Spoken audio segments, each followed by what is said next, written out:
Et pour parler de l'enjeu de ces négociations avec nous, le politologue tchadien Ahmed Yacoub Dabio, président du Centre d'études pour le développement et la prévention de l'extrémisme. Bonjour.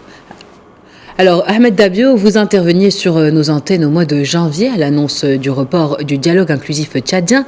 À l'époque déjà, vous dénonciez les conditions d'organisation qui pour vous n'étaient pas optimales. Ce quoi qu'à l'ouverture du pré-dialogue vous conforte en quelque sorte dans votre observation? Ce qui se passe aujourd'hui à Doha nous donne pleinement raison. Nous avons remis en cause l'organisation du processus qui ne répond à aucune normalité méthodologique. Nous avons conseillé lors de nos différentes rencontres avec les autorités compétentes en février dernier la dissolution purement et simplement de toutes ces structures qui se composent de plus de 700 personnes. Je ne sais pas qu'est-ce qu'ils font avec 700 personnes pour le dialogue. Et surtout, de dépolitiser le processus et de les confier à des professionnels apolitiques. Et je le dis bien, ce qui se passe en ce moment à Doha nous donne raison. Et pourquoi il se tient à Qatar?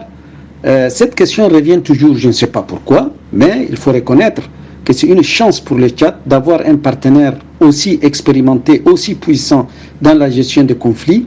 Qatar est très loin géographiquement du Tchad, on ne peut pas l'accuser qu'elle prenne parti.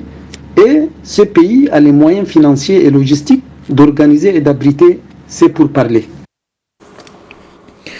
Le groupe armé FACT, à qui on attribue la responsabilité de la mort de l'ex-président Driss Déby Itno, semble vouloir peser de tout son poids dans ce pré-dialogue auquel participent une cinquantaine d'autres mouvements armés tchadiens. Si le FACT claquait définitivement la porte, ce dialogue pourrait-il quand même réussir? La mauvaise organisation du processus a offert l'occasion en or à certains mouvements politico-militaires, précisément au FACT, qui a saisi l'occasion pour donner l'impression qu'il est le seul interlocuteur puissant sur le terrain et qui peut peser dans le pourparler. Est-ce qu'il pèse vraiment dans ce pré-dialogue? J'ai dit oui, il pèse, mais le pré-dialogue peut réussir sans les FACT, mais pas la réconciliation. Ça, c'est clair. À votre avis alors, Ahmed Yacoub Dabio, comment traverser le blocage actuel? Je constate que les politico-militaires ont posé deux préalables sur lesquels nous avons déjà conseillé les autorités compétentes de les prendre en compte. D'abord, un, c'est celui de la médiation, et deux, les volets politico-militaires, les volets militaires.